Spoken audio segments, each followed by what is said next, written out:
We made it. The last video in the weekend edition of Mr. Thompson's lecture series. We've talked about bones, how they're formed, in general about bone tissue. We've talked about the axial skeleton and how it protects and supports the center of our body and all of the important messy bits that we have in the various cavities. Now what we want to do is we want to talk about the parts of the skeleton that let us punch and kick and punch, basically. We're talking about the appendicular skeleton. So before I get too much more into that one, let's just go ahead and go for it. Them dry bones, now they're the working of the Lord. The skeleton. It's a framework, yes, holding you together. Shielding organs, if that's his job too. Okay, so the appendicular skeleton kind of has a lot going on, not as much as some of the other ones do. Now, what I think is kind of interesting is the appendicular skeleton has most of the bones of the body, 60% of the body. Overall, as an adult, you've got 206. 60% of those are in the appendicular skeleton, but there's actually fewer bones that we have to remember. And I'll show you why when we get down into some of the other stuff, okay? It allows us to move and manipulate objects, including the bones of the limbs, supporting bone girdles, like your shoulder girdle and your pelvic girdle. And so here is our appendicular skeleton, 126 bones, but you're not going to have to know all of them. Just like, well, and you also don't have to know all 80 of the axial skeleton. You're only going to be responsible for whatever's on the study guide. Here's the lower part with the legs and the phalanges and stuff like that. Let's start with our girdles. Here's the shoulder girdle. The shoulder girdle is the clavicle, the scapula, and then where they attach. So the clavicle actually attaches to the top part of the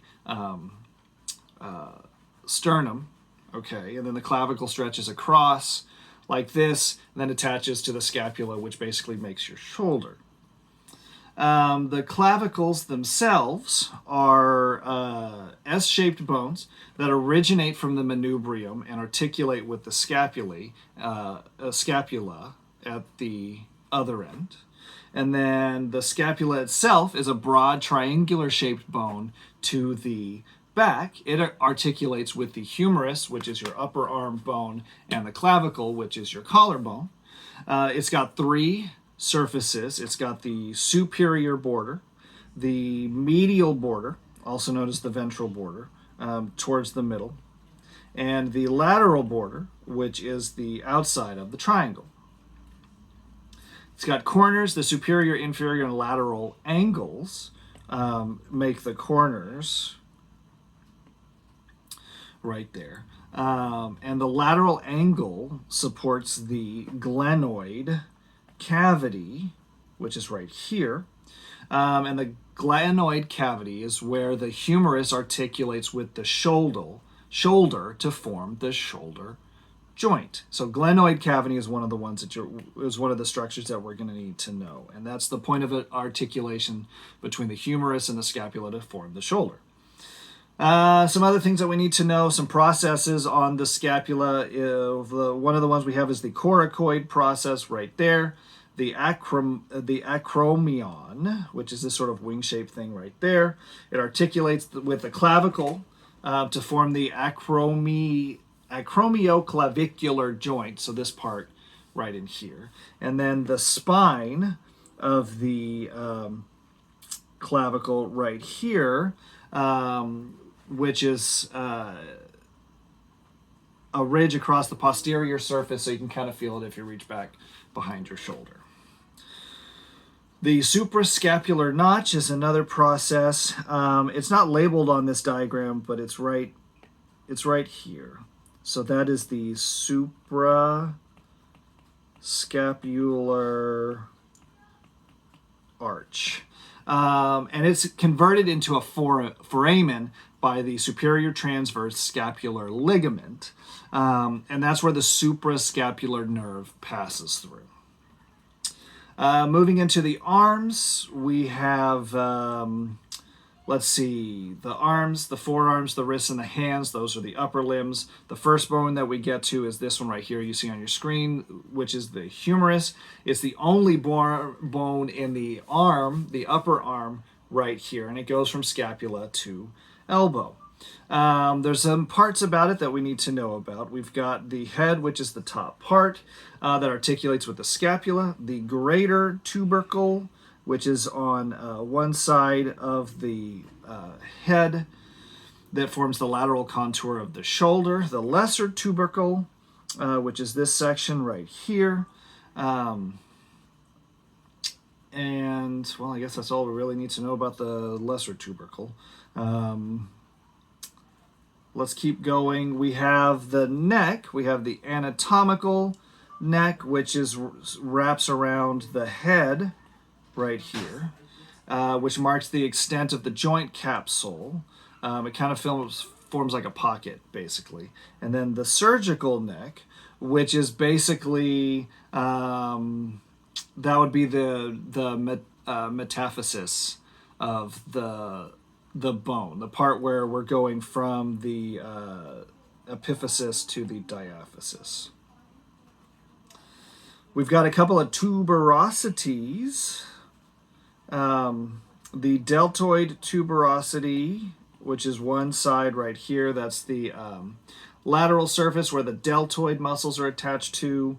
We've got the radial groove, which runs down the middle, basically, for the radial nerve. And we have the medial and the lateral condyles, which are expansions of the lower bone for muscle attachment for the forearms and the movement of the arms at the elbow.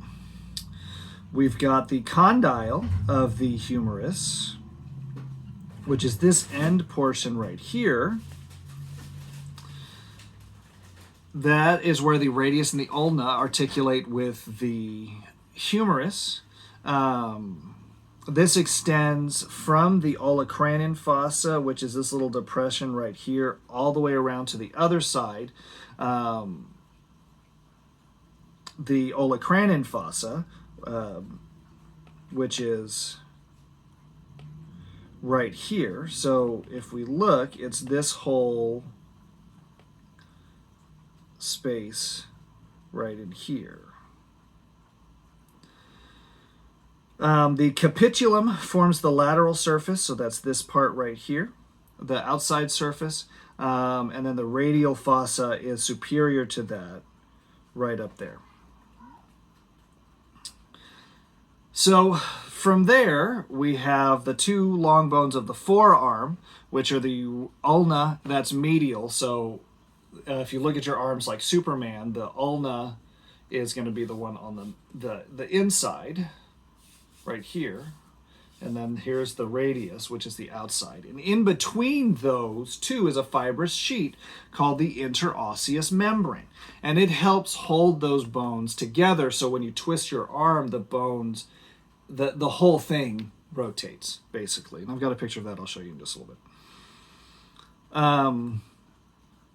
The ulna has the olecranon, the olecranon, which is this process that sticks out, and it forms the superior tip of the trochlear notch, which is this C-shaped thing right here. So here's the olecranon, here's the trochlear notch, and this is what articulates to the trochlea of the humerus. And so here's my ulna, and my humerus is going to sit like this, basically.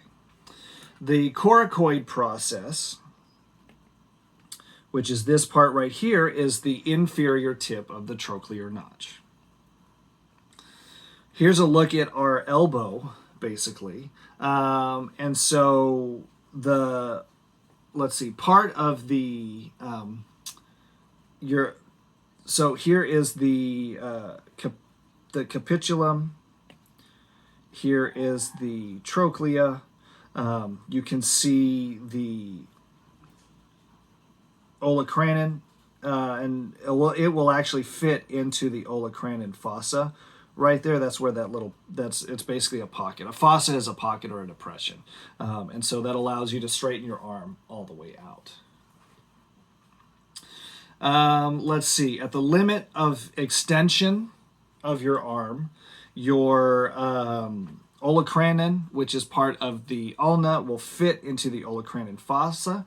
At the limit of flexion, which is this, the coronoid process, which is a part of the bone on this side right here, that sticks out, is going to fit into the coronoid fossa right there, so it allows everything to close up nice and neat. Other articulations, the radial notch is where the ulna and the radius articulate, and that is the proximal radial ulnar joint, which allows the arm to rotate around. The rotation actually takes place here at the elbow, not so much down not at the wrist. Now you can rotate the wrist a little bit, but this rotation right here is all arm. It's not in the wrist. These bones actually themselves are all rotating. So when you rotate your wrist, you're not rotating your wrist, you're rotating your whole arm, and we can get into that when you get into the joint. The head of the ulna will attach to the ulnar styloid process, and that's at the distal end down here to make the distal radio-ulnar joint. Speaking of the radius, that's the lateral bone of the forearm. Now I do want to, before I get too much into it, this is that interosseous membrane that I was talking about that holds those bones together. Okay. There's a disc-shaped head of the radius up at the top here. There's a radial tuberosity right here. The ulnar notch at the distal end, which is over in here. And the radial styloid process, which stabilizes the wrist joint right there. Moving into the wrist, those are known as the carpals. There are 8 carpal bones, 4 proximal, 4 distal, which allows the wrist to twist and bend. Now, as far as the carpals are concerned, each one of them has names. Well, I'll tell you what the names are. Here they are. So here are the, here's our wrist right here. And so that's this part of our hand right here. All of this, like this is the palm of your hand right here. This is your wrist at this part. So we've got the scaphoid, the lunate, the triquetrium, and the pisiform.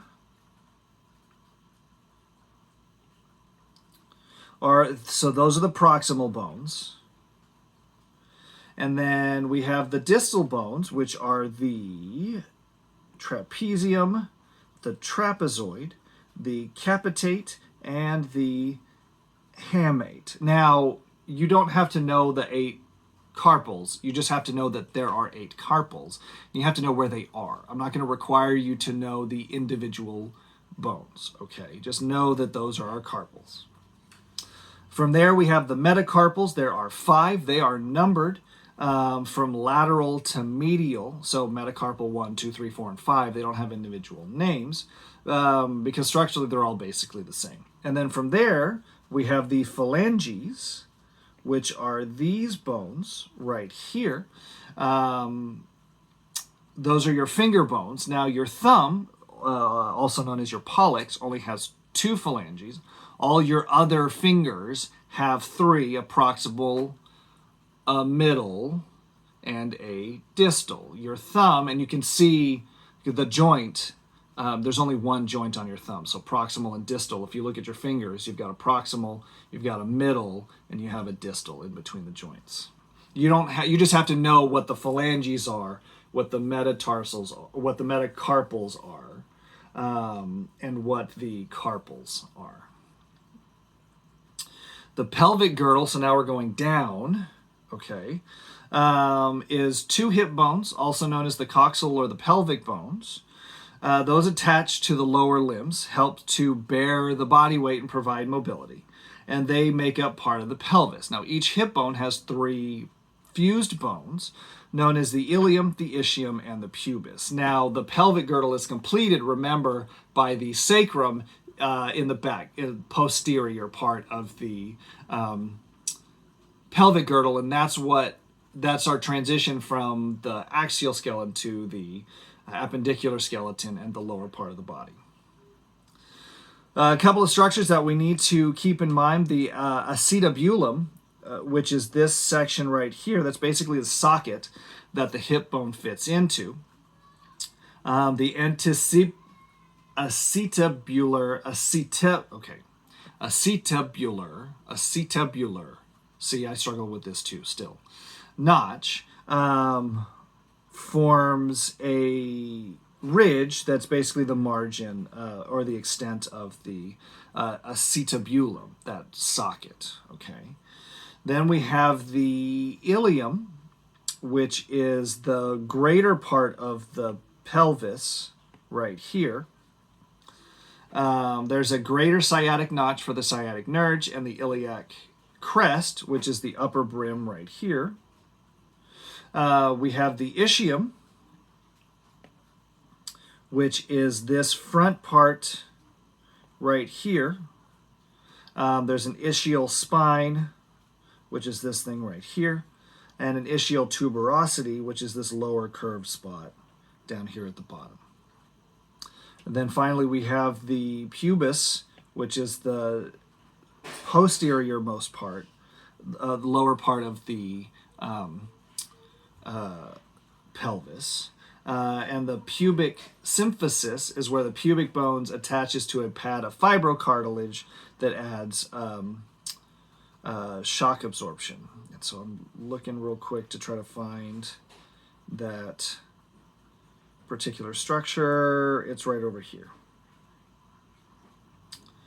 Another structure we need to know about this is this large hole right here, which is the Obdurator foramen that's encircled by the ischial and pubic bones, and it's typically closed by collagen fibers, and it serves as a point of attachment for the hip muscles.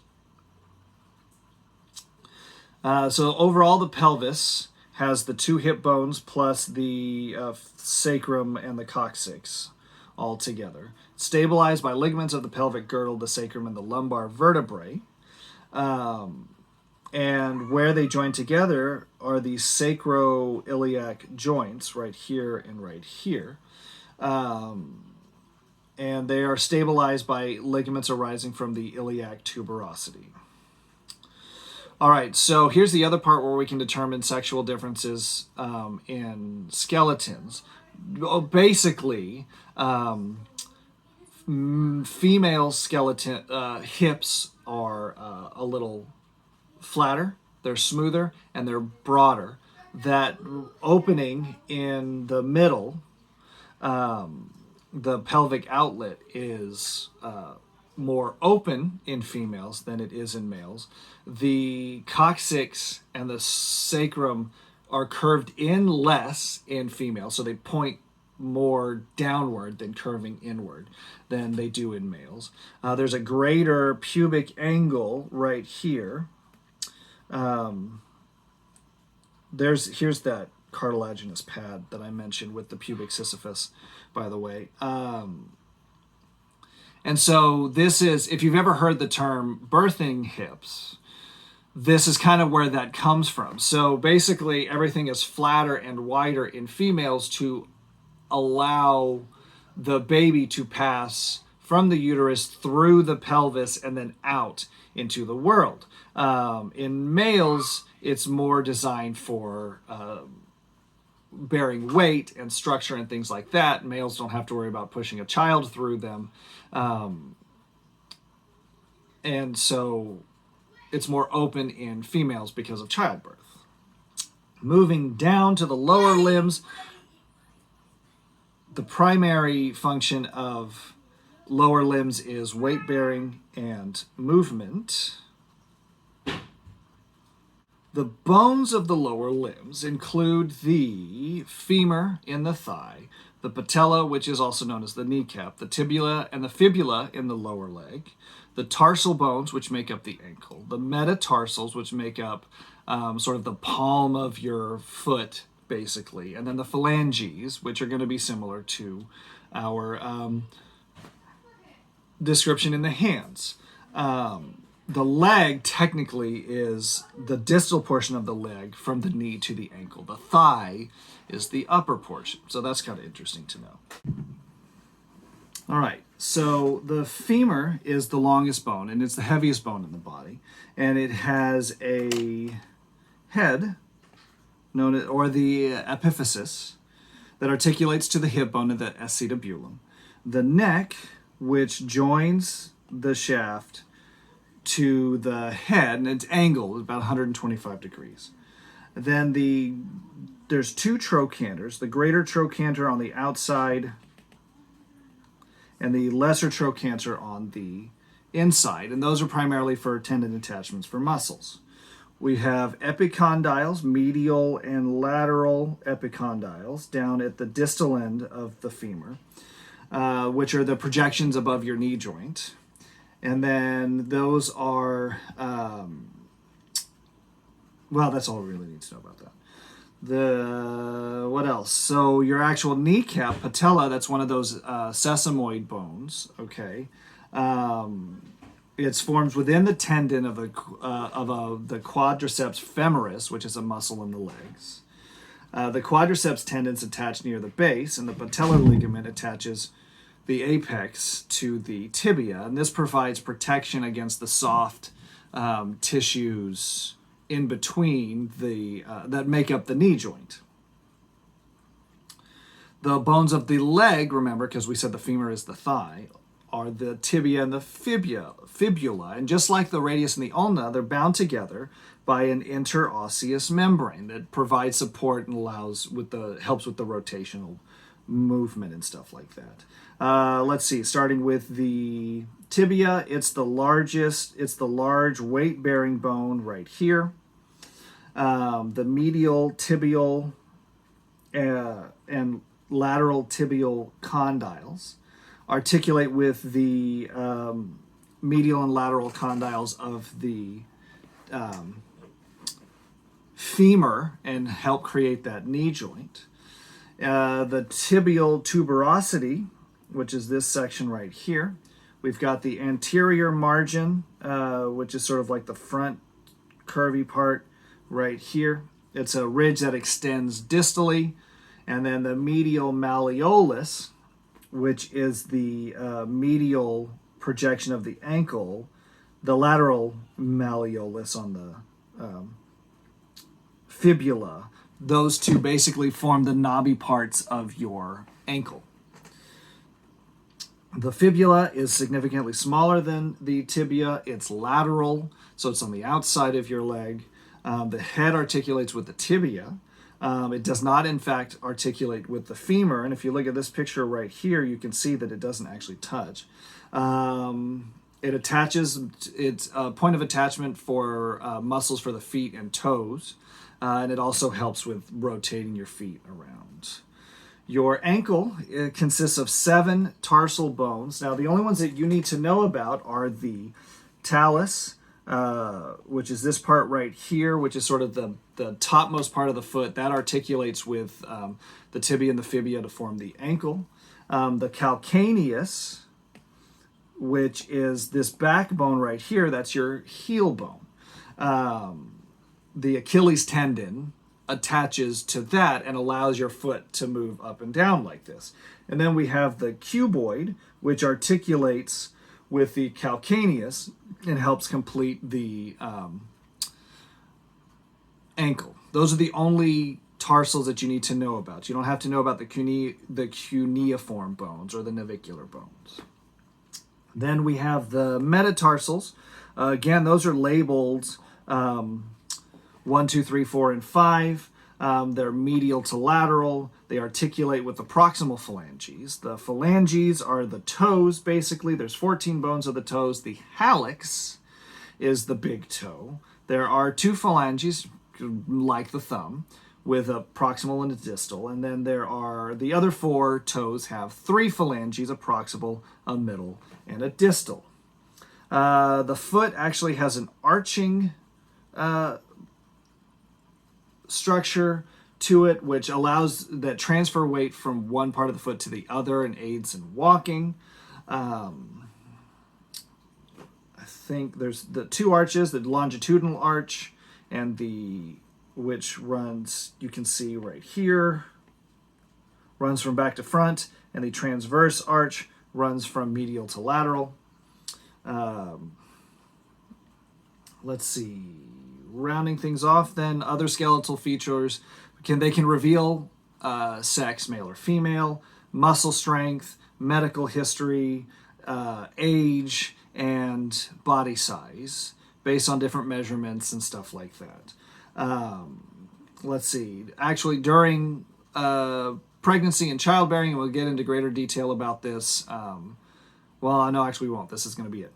So the hormone relaxin is produced during pregnancy, which helps loosen the public sisyphus, that cartilage juncture in between the two pelvic bones, and the sacroiliac ligaments in the back that attach the pelvic bones to the sacrum, which allows the pelvis to increase in size, especially during when childbirth is imminent. It opens up the pelvis, and that's sort of I think involved in the process of dilation.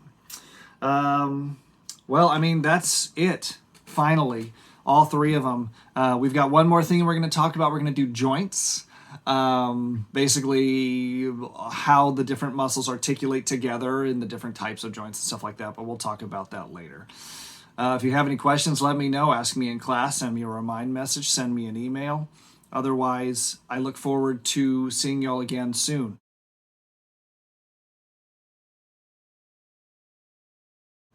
Oh, and hey, if you're not going to talk to your cats about catnip, who will?